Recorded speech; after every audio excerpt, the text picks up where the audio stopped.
Hello friends, നമ്മുടെ YouTube ചാനലിലേക്ക് എല്ലാ കൂട്ടുകാർക്കും സ്വാഗതം. നമ്മുടെ ചാനലിലേക്ക് ഇനി സബ്സ്ക്രൈബ് ചെയ്യാത്ത കൂട്ടുകാരൊക്കെ ഉണ്ടെങ്കിൽ സബ്സ്ക്രൈബ് ചെയ്ത് സപ്പോർട്ട് ചെയ്യണേ. അപ്പോൾ ഇത് നല്ല അടിപൊളിയായിട്ടുള്ള കിടിലൻ വെറൈറ്റി ചമ്മന്തിയാണ് കേട്ടോ. ചുട്ട പപ്പടം കൊണ്ടുള്ള ചമ്മന്തിയാണ്. ഇതിൻ്റെ ടേസ്റ്റ് ഉണ്ടല്ലോ, പൊളി ടേസ്റ്റാണ് ഗൈസ്. ഇത് ഉണ്ടാക്കി നോക്കി നിങ്ങളൊന്ന് കഴിച്ച് തന്നെ നോക്കണം, അപ്പോഴേ അറിയുള്ളൂ കേട്ടോ ഇതിൻ്റെ ഒരു ടേസ്റ്റ്. ദോശൻ്റെ കൂടിയും ഇഡ്ഡലിൻ്റെ കൂടിയും അതുപോലെ തന്നെ നല്ല ചൂട് ചോറിലൂടെ ഇങ്ങനെ തൈര് ഒഴിച്ചൊക്കെ കഴിക്കുമ്പോണ്ടല്ലോ, ഇത് കഴിച്ചാൽ ഇത് മാത്രം മതിയാവും നമുക്ക്. അത്രയും ടേസ്റ്റിയാണ്, നല്ല ചൊടിയാണ് കേട്ടോ ഇതിന്. അപ്പോൾ ഈ ചുട്ട പപ്പടം കൊണ്ടുള്ള ഈ ഒരു ചമ്മന്തി എങ്ങനെയാണ് ഉണ്ടാക്കണമെന്ന് അറിയണ്ടേ കൂട്ടുകാർക്ക്? അതിനായിട്ട് നമ്മുടെ വീഡിയോ ഒക്കെ സ്കിപ്പ് ചെയ്യാതെ ഒന്ന് കണ്ടു നോക്കണേ. അപ്പോൾ ഇതിന് വേണ്ട ഇൻഗ്രീഡിയൻസ് ഒക്കെ എന്തൊക്കെയാണെന്നുള്ളതൊക്കെ നമുക്കൊന്ന് നോക്കിയിട്ട് വന്നാലോ ഗൈസ്. അപ്പോൾ ഫ്രണ്ട്സ്, പപ്പട ചമ്മന്തി ഉണ്ടാക്കാനായിട്ടുള്ള നമ്മുടെ ഐറ്റംസ് എല്ലാം ഇവിടെ തയ്യാറായി കഴിഞ്ഞിട്ടുണ്ട്. അപ്പോൾ ദാ മെയിനായിട്ടുള്ള നമ്മുടെ ഇൻഗ്രീഡിയൻ്റ് എന്ന് പറയുന്നത് പപ്പടമാണ്. ഞാനിവിടെ 3 പപ്പടമാണ് കേട്ടോ എടുത്തിരിക്കുന്നത്. പിന്നെ നമുക്ക് വേണ്ടത് ഇതാ തേങ്ങയാണ്. ഞാൻ ഇങ്ങനെ എടുക്കാൻ കാര്യം വേറൊന്നുമല്ല, നമുക്ക് തേങ്ങ കൊത്താണ് കേട്ടോ വേണ്ടത്. അപ്പോൾ നമുക്ക് അതിനെ കൊത്താക്കി എടുക്കണം. പിന്നെ നമുക്ക് വേണ്ടത് വാളംപുളിയാണ്. ആവശ്യത്തിന് പുളിപ്പൊക്കെ ഇഷ്ടമുള്ളവർക്ക് അതിൻ്റെ അളവൊക്കെ ഒന്ന് കൂട്ടിയെടുക്കാം കേട്ടോ. പിന്നെ 2 അല്ലി ഇതാ വെളുത്തുള്ളി എടുത്ത് വെച്ചിട്ടുണ്ട്, പച്ചമല്ലി എടുത്ത് വെച്ചിട്ടുണ്ട്, അതുപോലെ തന്നെ വറമുളക് ഒരു 5-6 എണ്ണം എടുത്ത് വെച്ചിട്ടുണ്ട്. അപ്പോൾ ഇത്രയും ഐറ്റംസാണ് നമുക്ക് വേണ്ടത്. അപ്പോൾ നമുക്ക് അടുത്ത പരിപാടിയിലോട്ട് കടന്നാലോ ഗായ്. അപ്പോൾ ഫ്രണ്ട്സ്, നമ്മളിവിടെ പപ്പടം ഇതാ കണ്ടില്ലേ, പപ്പടക്കോലിൽ കുത്തി വെച്ചിട്ടുണ്ട്. എന്നിട്ട് നമ്മളിതാ ഫ്ലെയിം ഇങ്ങനെ ആക്കി വെച്ചിട്ടുണ്ട്. നമുക്കിത് ശരിക്കും അടുപ്പിൽ ചുട്ടെടുക്കേണ്ടതാണ് കേട്ടോ പപ്പടം. പക്ഷേ ഇപ്പോൾ തൽക്കാലം നമുക്കതിനുള്ളൊരു ഗ്യാപ്പില്ല, അടുപ്പിൽ തീയില്ല. അതുകൊണ്ടാണ് ഞാൻ ഇങ്ങനെ ചെയ്യുന്നത്. പപ്പടം നമ്മൾ ചുട്ടെടുക്കുകയാണ്. ഇതാ ഫ്ലെയിമിൽ ഇങ്ങനെ കാണിച്ചിട്ട് ജസ്റ്റ് ചുട്ടെടുക്കുകയാണ് കേട്ടോ. ചെറുതായിട്ടൊന്ന് ചുട്ടെടുക്കുക. അപ്പോൾ ഒരു സൈഡ് ആയിട്ടുണ്ട്. അപ്പം നമ്മൾ അടുത്ത സൈഡ് കൂടെ ആക്കി കൊടുത്തിട്ടുണ്ട്. എന്നിട്ട് ഫ്ലെയിമൊക്കെ ജസ്റ്റ് ഒന്ന് ഓഫ് ചെയ്തു. നെക്സ്റ്റ് ഇതാ പാൻ ഒന്ന് ഗ്യാസിലോട്ട് വെച്ചിട്ടുണ്ട്. അതിലോട്ട് ഒരു 4-5 കറിവേപ്പിലയിൽ ഇട്ട് കൊടുത്തിട്ടുണ്ട്. പിന്നെ നമ്മൾ എടുത്ത് വെച്ച എല്ലാ ഐറ്റംസും തേങ്ങ, മല്ലി, മുളക്, അതേപോലെ തന്നെ പുളി ഇത്രയും ഇട്ട് കൊടുത്തിട്ടുണ്ട്. ഇനി നമുക്ക് ഇതൊന്ന് ഇളക്കി കൊടുക്കാം.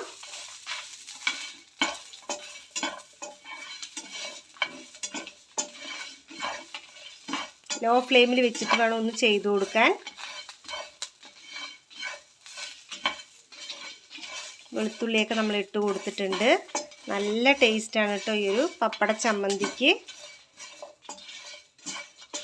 നല്ല അടിപൊളി ടേസ്റ്റി ആയിട്ടുള്ളൊരു ഐറ്റമാണ്.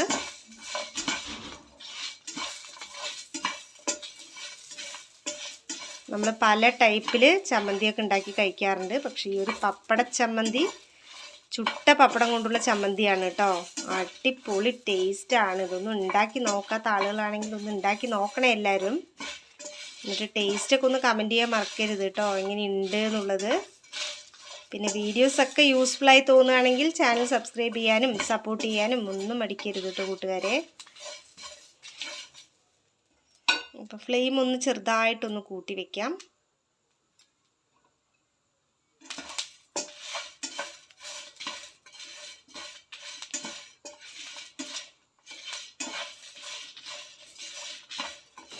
വറമുളകൊക്കെ ഒന്ന് ചെറുതായിട്ടൊന്ന് കളറ് മാറണം. തേങ്ങയും ഒക്കെ ഒന്ന് കളറ് മാറണം. ഞാനിവിടെ നല്ല ഇളമ്പ് തേങ്ങയാണ് കേട്ടോ എടുത്തിരിക്കുന്നത്. ഒരുപാട് മൂപ്പായിട്ടില്ല, ഇളമ്പ് തേങ്ങയാണ്. മല്ലിയൊക്കെ പൊട്ടാൻ തുടങ്ങിയിട്ടുണ്ട്, ഏകദേശം ആയിട്ടുണ്ട്.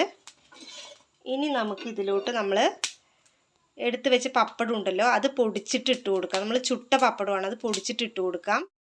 അപ്പോൾ ഇതാ ചുട്ട പപ്പടം ഇവിടെ ഉണ്ട്. അപ്പോൾ അതൊക്കെ ഒന്ന് കൈ കൊണ്ട് തന്നെ ഒന്ന് പൊടിച്ച് കൊടുക്കാം നമുക്ക്. അതിൽ ഒന്ന് പൊടിച്ചിട്ട് നമ്മൾ ഇട്ട് കൊടുത്തിട്ടുണ്ട്. നമുക്കൊന്ന് മിക്സ് ചെയ്ത് കൊടുക്കാം.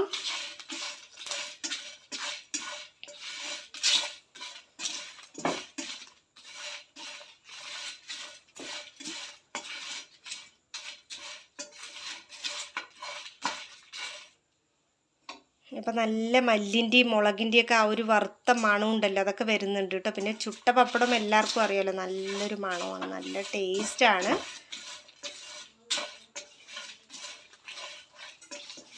വെളുത്തുള്ളിയും ഒക്കെ ഇട്ടിട്ട് നമ്മൾ അരയ്ക്കുമ്പോണ്ടല്ലോ നല്ല അടിപൊളി ടേസ്റ്റാണ് കേട്ടോ ഇതിന്. അപ്പോൾ ഇതിപ്പോൾ ആയിട്ടുണ്ട് ഇവിടെ. ഇനി നമുക്ക് ഇത് ചൂടാറാനൊന്ന് വെക്കാം. ചൂടാറിയതിന് ശേഷം നമുക്കിതിനെ മിക്സിയിൽ കുറച്ച് വെള്ളവും ചേർത്തിട്ട് പാകത്തിനുള്ള ഉപ്പും ചേർക്കുക. എന്നിട്ടൊന്ന് നന്നായിട്ട് അരച്ചെടുക്കാം. അപ്പോൾ ഫ്രണ്ട്സ്, നമ്മളൊന്ന് ഒന്ന് ചൂടാക്കി എടുത്ത ഐറ്റംസ് എല്ലാം അവിടെ തയ്യാറായി കഴിഞ്ഞിരിക്കുകയാണ്. നമ്മുടെ ചമ്മന്തിക്കുള്ള ഐറ്റംസ് ആണ്. അപ്പോൾ ഇതെല്ലാം നമ്മളൊന്ന് വറുത്തെടുത്തു. ഇനി നമുക്കിതിനെ ഒന്ന് മിക്സിയിലോട്ട് അരച്ചെടുക്കാം. പാകത്തിനുള്ള വെള്ളവും അതുപോലെ തന്നെ കുറച്ച് ഉപ്പും ചേർക്കുക. ഒന്ന് നന്നായിട്ട് മിക്സിയിൽ അരച്ചെടുത്തിട്ട് വരാം. അപ്പോൾ ഫ്രണ്ട്സ്, നമ്മൾ പപ്പട ചമ്മന്തി മിക്സിയിൽ നന്നായിട്ട് അരച്ചെടുത്തിട്ടുണ്ട്. നല്ല സൂപ്പർ ടേസ്റ്റാണ് കേട്ടോ ഗൈസ്. പാകത്തിന് ഉപ്പും ഒരു അര ഗ്ലാസ് വെള്ളവും കൂടി ചേർത്തൊന്ന് അരച്ചാൽ മതി. അടിപൊളി ടേസ്റ്റി ആയിട്ടുള്ളൊരു ഐറ്റം ആണ് കേട്ടോ ഇത്. അപ്പോൾ ഇനി നമുക്കിതിനൊരു ബൗളിലോട്ട് മാറ്റി കൊടുത്താലോ ഗൈസ്. അപ്പോൾ നമ്മൾ പപ്പട ചമ്മന്തി ഒരു ബൗളിലോട്ട് മാറ്റി കഴിഞ്ഞിരിക്കുകയാണ്. ഇത് അടിപൊളി ടേസ്റ്റി ആയിട്ടുള്ളൊരു ഐറ്റം ആണ് കേട്ടോ ഗൈസ്. ഇത് നമ്മൾ ഒരു തുള്ളി എണ്ണ പോലും യൂസ് ചെയ്യാതെ നമ്മൾ ഉണ്ടാക്കിയെടുത്തൊരു ഹെൽത്തി ആയിട്ടുള്ളൊരു ഐറ്റം ആണ് കേട്ടോ ഈ ഒരു പപ്പട ചമ്മന്തി. ഇത് ശരിക്കും നിങ്ങൾ ഉണ്ടാക്കി ഒന്ന് കഴിച്ച് നോക്കണം കേട്ടോ ഗൈസ്. അപ്പോഴാണ് അറിയുക നമ്മൾ ഇതുവരെ ഉണ്ടാക്കിയ ചമ്മന്തി ഒന്നും പോലെയല്ല ഇത്. അത്രയും ടേസ്റ്റിയാണ് കേട്ടോ. ഞാൻ വെറുതെ പറയുന്നതല്ല, നിങ്ങളെല്ലാവരും ഒന്ന് ട്രൈ ചെയ്ത് നോക്കൂ. അപ്പോഴേ അറിയുള്ളൂ ഇതിൻ്റെ ഒരു ടേസ്റ്റ്. എല്ലാവരും ട്രൈ ചെയ്തിട്ട് നമ്മുടെ വീഡിയോസൊക്കെ യൂസ്ഫുള്ളായി തോന്നുന്നുണ്ടെങ്കിൽ മാത്രം നമ്മുടെ ചാനലൊക്കെ ഒന്ന് സബ്സ്ക്രൈബ് ചെയ്ത് സപ്പോർട്ട് ചെയ്യണേ കൂട്ടുകാരെ. ദോശൻ്റെ കൂടെയും ഇഡ്ഡലിൻ്റെ കൂടെയും ഒക്കെ കഴിക്കാനായിട്ടുണ്ടല്ലോ. നല്ല കിടുവായിട്ടുള്ള ഐറ്റമാണ്. നല്ല മോരൊഴിച്ചൊക്കെ ചോറിനുമ്പോൾ ഇത് മാത്രം മതി, വേറെ ഒന്നും വേണ്ടി വരില്ല നമുക്ക്. അപ്പോൾ വീഡിയോ യൂസ്ഫുള്ളായി തോന്നിയാൽ ചാനൽ സബ്സ്ക്രൈബ് ചെയ്യാൻ ഒരിക്കലും മടി കാണിക്കരുത് കേട്ടോ കൂട്ടുകാരെ. അപ്പോൾ നമുക്ക് അടുത്ത വീഡിയോയിൽ കണ്ടാലോ ഗൈസ്. Bye bye.